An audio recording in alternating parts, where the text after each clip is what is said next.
자, 이번에 제가 다루고 싶은 주제는 예수님 안에 있는 환난과 왕국과 인내입니다.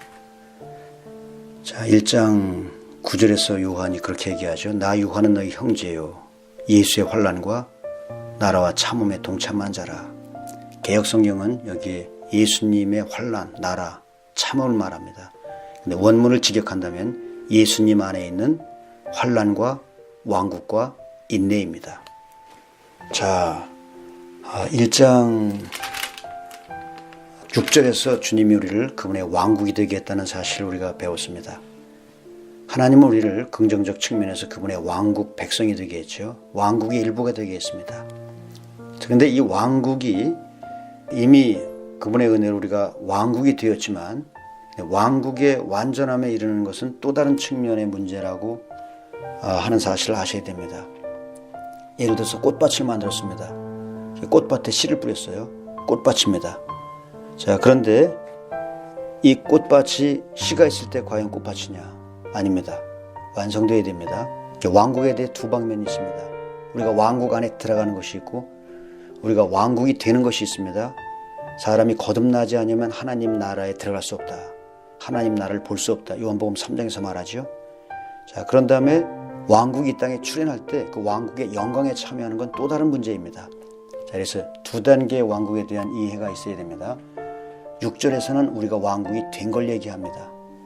꽃밭에 씨를 뿌린 거 비슷한 것이죠.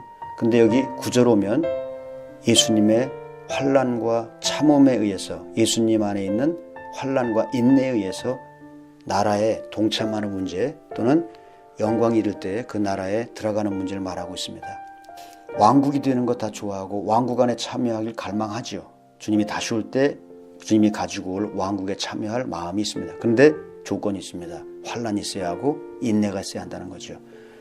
사도행전 14장 22절에서 바울이 그런 얘기합니다. 하나님의 왕국에 들어가려면 환난을 겪어야 한다. 허다한 환난을 겪어야 한다.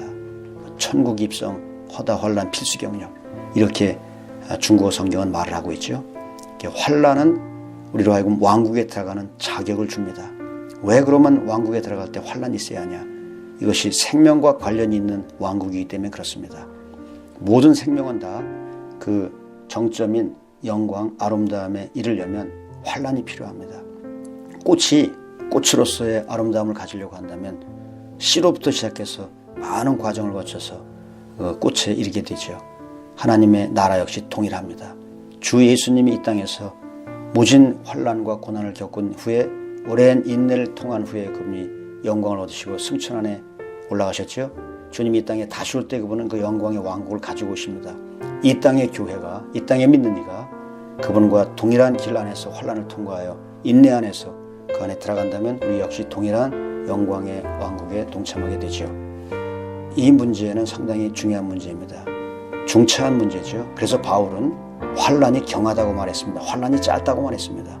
우리가 볼 때는 환난이 길지요. 환난이 어렵습니다.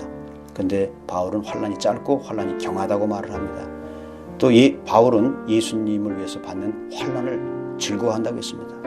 내가 받는 고난을 즐거워하고 그리스도의 남은 고난을 그의 몸된 교회를 위해서 내 육체에 채운다 이렇게 말을 했죠. 환난에 대해서 이런 긍정적 태도를 가진 사도 바울이 있음을 인하여 찬양합니다. 주님을 믿으면 만사형통한다. 그건 약간 거짓일 수 있습니다. 주님을 믿게 되면 예수님 안에 있게 되면 환난을 받게 됩니다. 근데 영광이 있게 되죠. 나라가 있게 됩니다. 왕국이 있게 되죠. 그 왕국에 참여하기 위해서 우리는 인내할 필요가 있습니다. 주께 감사합니다.